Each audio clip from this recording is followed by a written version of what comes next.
Once upon a time, in a lively town, there lived a girl named Beatrice. She was known for her intelligence and dedication to her studies. Beatrice excelled academically and was always at the top of her class. Her parents were poor, but they worked hard to provide for her education. They had high hopes that one day Beatrice would become a doctor or a lawyer, bringing pride to their family and lifting them out of poverty. Despite her success in school, Beatrice often felt lonely. She was so focused on her studies that she didn't have time for friends or fun. That all changed when a new boy named Daniel joined her class.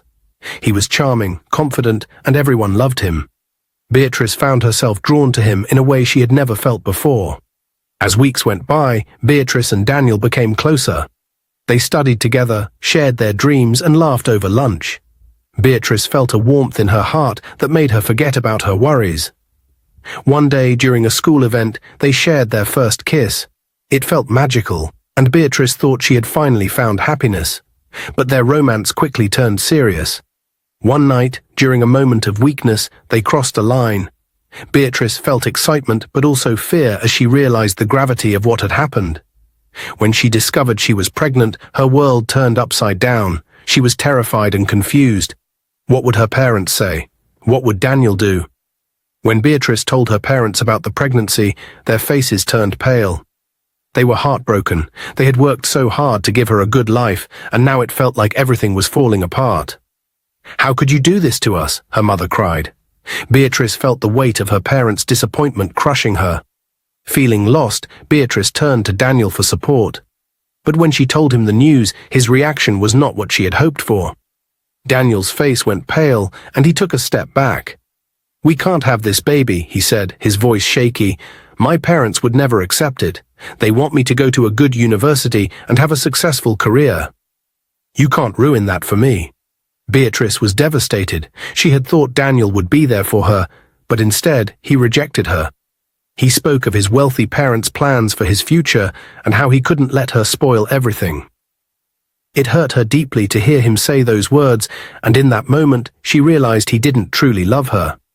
Feeling abandoned, Beatrice decided to tell Daniel's parents about the pregnancy. She hoped they would understand and support her, but when she approached them, they were furious. "How dare you think you can trap our son with a child?" his mother yelled. "You're from a poor family, and we won't let you ruin his future." Beatrice felt small and ashamed. She had lost not only the love she thought she had with Daniel, but also the hope of having a supportive family around her. She returned home, feeling as if the world was closing in on her. Days turned into weeks, and Beatrice struggled with her emotions. She knew she had to make a choice about her future and the life growing inside her. Her parents, still disappointed, tried to guide her, but they were heartbroken and unsure of what to say. "We want you to have a better life," her father said gently, "but you have to make this decision for yourself." As she pondered her situation, Beatrice found herself in a deep conflict. The weight of her choices felt heavy on her heart. She wanted to do what was right for her baby, but she also wanted to fulfill her parents' dreams for her. One day she sat alone in her room, tears streaming down her face. She picked up her books, hoping to find some comfort in her studies, but the words blurred as she realized her life was changing forever. Beatrice knew she had to stand strong, not just for herself, but for her child as well. But soon something happened, and things changed. Beatrice felt like her world was crumbling down around her. Her parents, especially her mother, were relentless in their insults. "You've brought shame to our family," her mother shouted. "You think you can just throw your life away and expect us to be happy about it? You are nothing but a disappointment." Each word pierced Beatrice's heart like a sharp knife. The weight of her mistakes hung heavy on her shoulders, and the disappointment in her parents' eyes felt suffocating. One night, after yet another argument filled with hurtful words, Beatrice couldn't take it anymore. Tears streamed down her face as she packed her belongings, taking only what she could fit into a small bag. She made the decision to leave her home, her family, and everything she had ever known. She was determined to find a better life for herself and her unborn child. Beatrice's journey in the city was filled with uncertainty and fear. After leaving her home in desperation, she spent 2 long, cold days sleeping on the street. She had no money, no food, and no one to turn to. Her growing belly made it harder to find help as people gave her strange looks, some even scolding her for being in such a situation. On the third day, Beatrice sat by the roadside, her heart heavy with exhaustion. A man named Philip noticed her. He approached her, concerned by her frail appearance and obvious distress. "Are you all right?" he asked gently, crouching down to her level. Beatrice looked up at him with tear-filled eyes. She had been too proud to beg for help, but now she was desperate. She told him her story, how she had left her home because of the constant insults and how she had been wandering the streets with no place to go. Philip listened carefully, and as she spoke, his heart softened. He could see the pain in her eyes and the struggle she was facing. "You shouldn't be out here like this," Philip said after a long pause. "Come with me. I'll take you home. My wife and I will help you." Beatrice hesitated for a moment, but then nodded. She didn't have any other options. Philip seemed kind, and she prayed that his wife would be as understanding. When they arrived at Philip's house, his wife, Felicia, was standing by the door. She eyed Beatrice suspiciously, her gaze immediately shifting to her swollen belly. Without even greeting her, Felicia took Philip by the arm and pulled him inside. Beatrice could hear them arguing from where she stood. "Who is this girl?" Felicia demanded, her voice sharp. "Is this your side chick? You brought her here because she's pregnant with your child, didn't you?" Philip was surprised by her accusations. "What? No, Felicia, you've got it all wrong. I found her on the street. She's in trouble, and she needs our help." Felicia crossed her arms, glaring at him. "I don't believe you. Why would you bring a pregnant girl into our home if she wasn't yours?" "This looks bad, Philip. You're being too kind to strangers." Philip sighed, trying to stay calm. "I swear, Felicia, she's just a girl who needs help. We can't turn her away. She has nowhere else to go.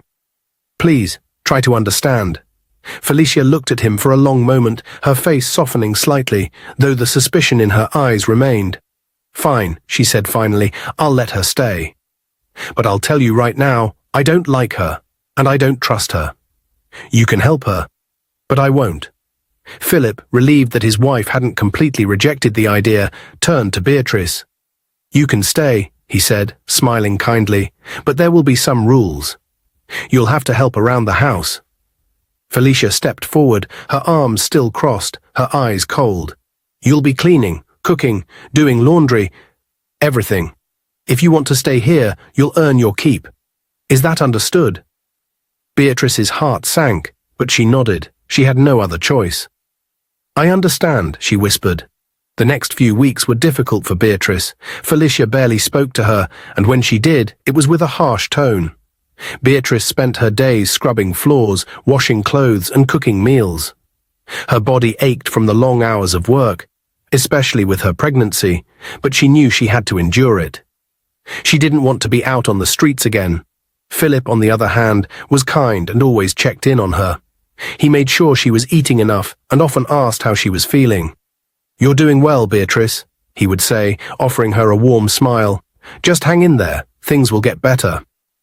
"Thank you so much, sir, for everything you have been doing for me. I really appreciate it," Beatrice said. "Don't mention, Beatrice. You are like family now," Philip replied. A month later, Beatrice began experiencing severe pains in her stomach. She had been pushing herself too hard, trying to keep up with Felicia's endless demands, and her body had reached its limit. One morning, while scrubbing the kitchen floor, she suddenly collapsed in pain. Philip rushed her to the hospital, where the doctors quickly realized she was in danger of losing her baby. After hours of treatment, the doctor emerged with a grim expression. "She had a miscarriage," he told Philip. "The pregnancy was already quite advanced, and it put a lot of strain on her body. She was lucky to survive. Had she come in any later, it could have been much worse." Beatrice was devastated. The loss of her child was like a piece of her heart being torn away. She had carried the baby for months, through all the hardships, and now, after everything, she had nothing to show for it. She felt an overwhelming sense of emptiness and grief. When Beatrice returned home from the hospital, weak and emotionally broken, she hoped for some rest and maybe a bit of sympathy from Felicia. But Felicia barely looked at her as she stepped into the house. That evening, as Beatrice lay in bed recovering, Felicia knocked on her door and stepped inside. Her face showed no sign of concern. "You can rest for today," Felicia said coldly, "but tomorrow you'll need to get back to your chores. I don't care what the doctor said. I need this house kept in order.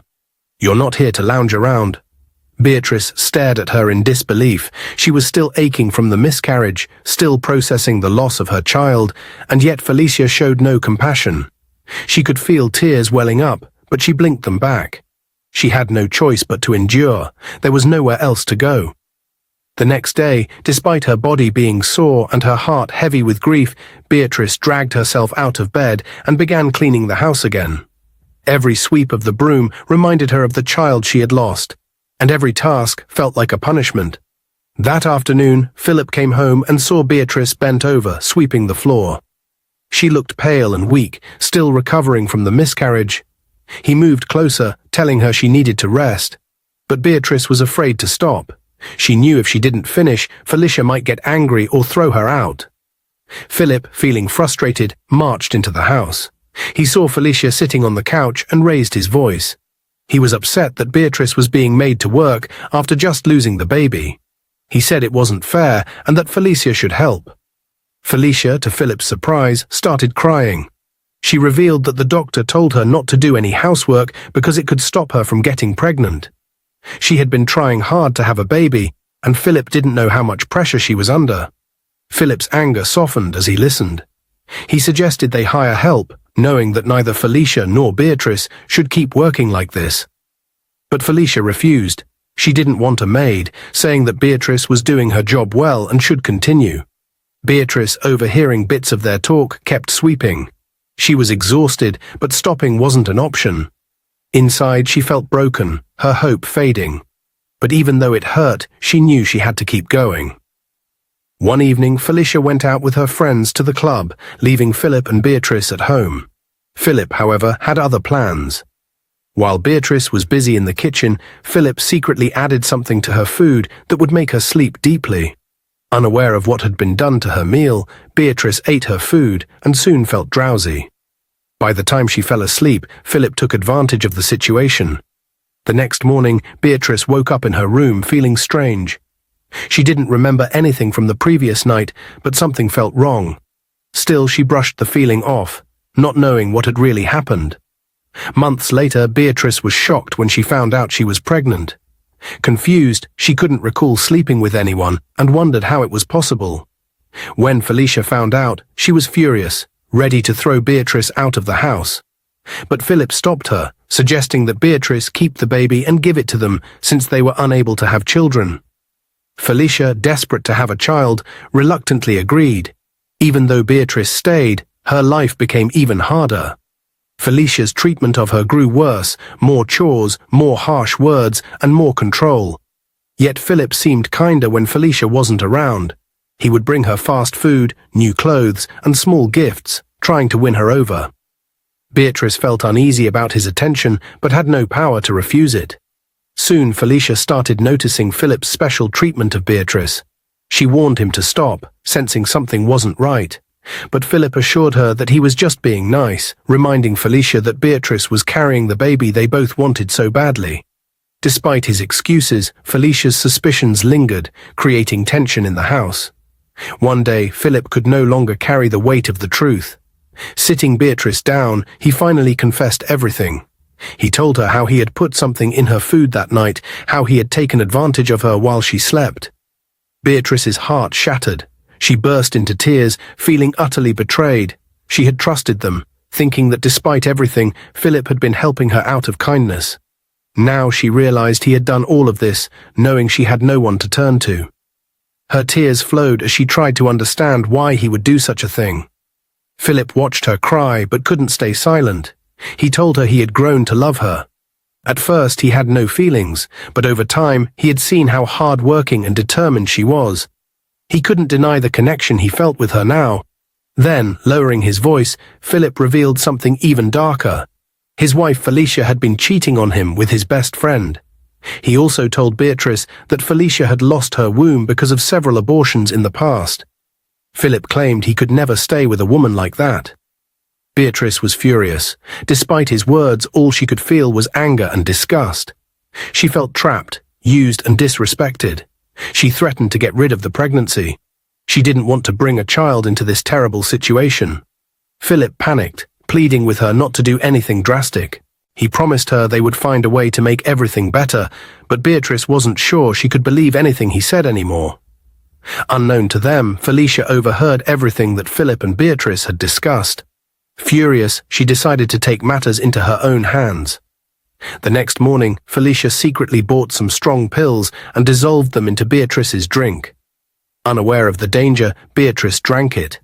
Hours later, she felt a sharp pain in her abdomen. By the time she was rushed to the hospital, it was too late. She had suffered another miscarriage. This time, Beatrice was completely broken. When she was discharged, she packed her few belongings and returned to the streets. She couldn't bear staying under the same roof with Philip and Felicia any longer.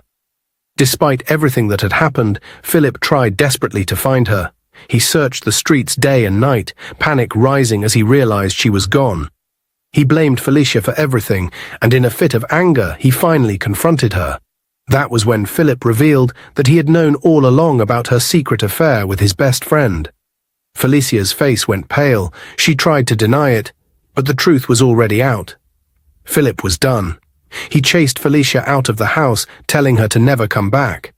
Now, left alone, he regretted all the choices he had made, especially with Beatrice. But there was nothing he could do to fix it. Meanwhile, Beatrice wandered the streets again, her heart heavy with pain and loss. One afternoon, as she walked absent-mindedly down the road, a car sped towards her. She was so lost in her thoughts that she didn't even notice. The car screeched to a halt, barely missing her by inches. The driver quickly stepped out, and to Beatrice's surprise, it was Daniel, her first boyfriend. She turned away, wanting nothing to do with him, but Daniel rushed after her. He begged her to stop and listen, apologizing over and over for abandoning her and their unborn baby years ago. He admitted that back then he had been foolish and immature, but now he had grown up. He confessed that he had been looking for her ever since, and that he had changed. When Daniel asked about their child, Beatrice felt her heart sink. She softly told him about the baby's miscarriage, and Daniel's face crumbled with sorrow. He blamed himself, saying that if he hadn't left her back then, their child might have lived. Not wanting to leave her again, Daniel insisted on taking Beatrice to his home. To her surprise, he had built a beautiful life for himself. Slowly, as days turned into weeks, they grew close again. Daniel showered her with kindness, love, and the care she had long forgotten. Before long, they rekindled their relationship, finding comfort in each other. Beatrice's parents, upon hearing what had happened, also sought her out. They apologized for the way they had treated her in the past, admitting that they had been wrong to push her away. Their apology touched Beatrice's heart, and she forgave them, letting go of the bitterness she had once carried. A year passed, and Beatrice found herself in a much better place. One evening, as she sat with Daniel, she opened up about everything that had happened with Philip and Felicia. Daniel was shocked by the story, and he promised Beatrice that they would see justice done. They went to the police, and Philip and Felicia were soon arrested for what they had done. A month later, Daniel and Beatrice stood hand in hand at the altar, surrounded by friends and family. After all the pain and suffering, Beatrice finally found peace. She had endured more than anyone should, but now she was ready to start a new chapter, one filled with love, hope, and happiness. Dear viewers, what lessons did you take away from this dramatic tale? We'd love to hear your thoughts in the comments below. If you enjoyed the story, give us a thumbs up, share it with friends, and hit that subscribe button. Don't forget to turn on notifications so you never miss out on our latest updates. Thanks for watching and stay blessed.